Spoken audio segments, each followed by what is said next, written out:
Hi guys, Crochet Connect here. I'm coming to you today with just a little crochet update and an acquisition. So first the crochet update.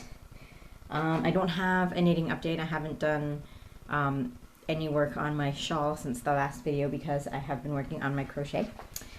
So I am, oh, I don't want to lose that stitch. I am finally done the body of the sweater I was working on. So that's the front.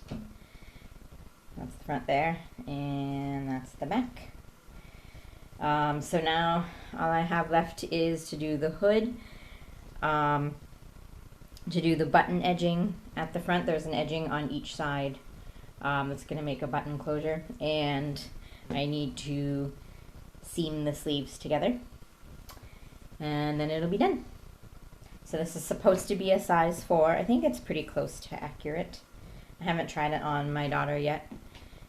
I might need to block it a bit first, but I think it should fit her. I'm worried the sleeves might be a little short for her though, I'm not sure. But yeah, it turned out pretty good.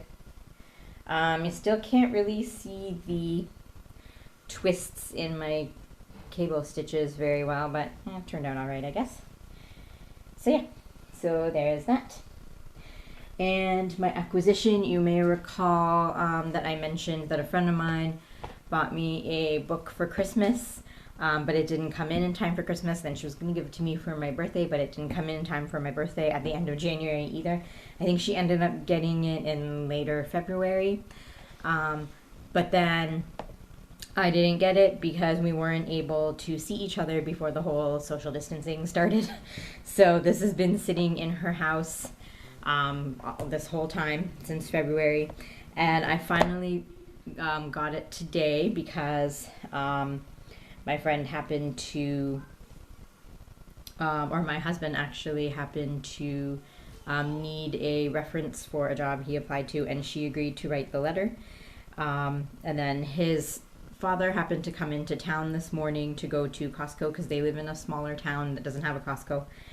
And our friend just lives a couple of blocks from my husband's parents, so she dropped off the reference letter at their house with my book, and they brought it over this morning when they went to Costco. So the book is Literary Yarns.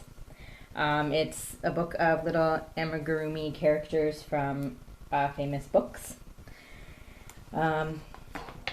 So I don't know if there's like an actual list I can read out to you. Is there a table of contents here? Nice, here. So we have Elizabeth Bennet from Pride and Prejudice,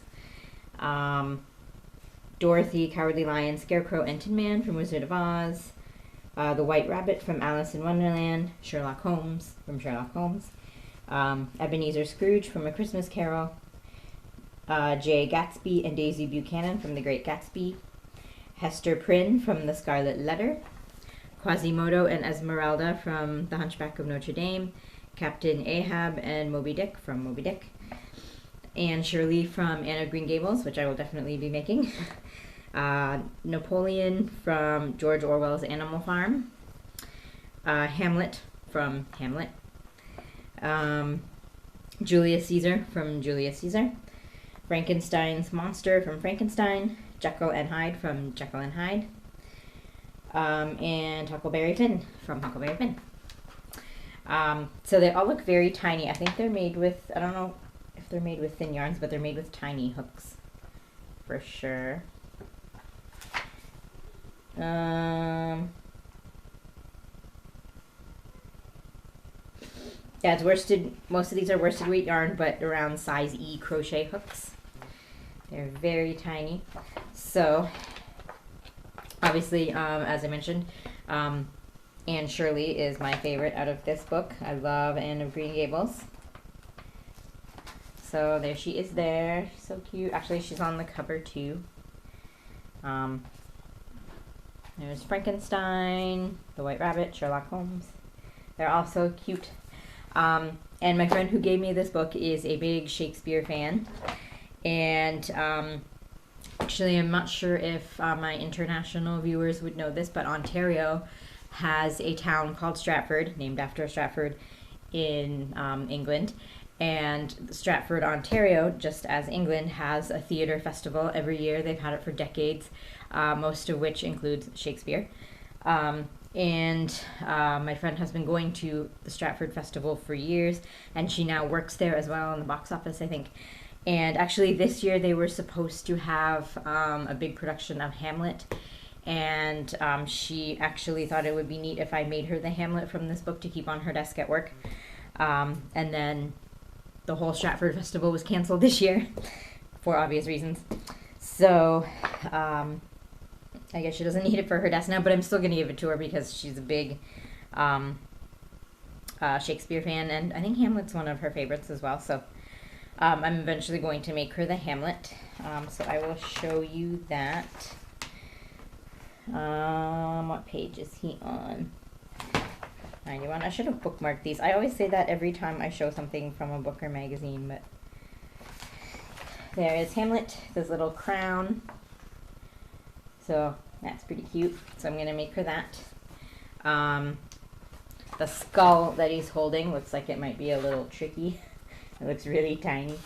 But hopefully it's not too difficult. I'm going to need to order some tiny safety eyes from the internet somewhere, because all of these have the little tiny safety eyes on them. So I guess I'll have to order some of those. So yeah. So I think that's all I have to talk about today. Actually, I wanted to mention one more thing.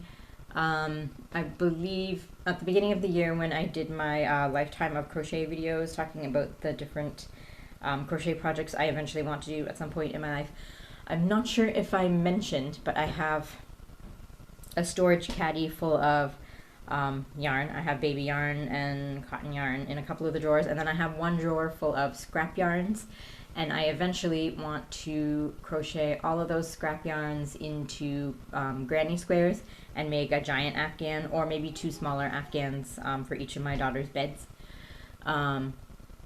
So I'm probably going to start doing granny squares soon. I don't know, I've had a hankering to do granny squares lately, but I haven't done them because I've been trying to get the sweater done. So I will probably start doing a bunch of granny squares soon. We will see. So I just wanted to mention that that is a thing I want to do. I don't know when I'm going to start that, but I'm going to start that soon probably because I've been wanting to do granny squares. So I'll do another update when I have more yarn work done. And I guess that's it for today. So I hope everybody's been having a good, or as good as you can considering the things going on in the world right now, a good start to summer. It's almost the beginning of summer, I believe. So I hope everybody's been having a good almost start to summer, and happy crafting.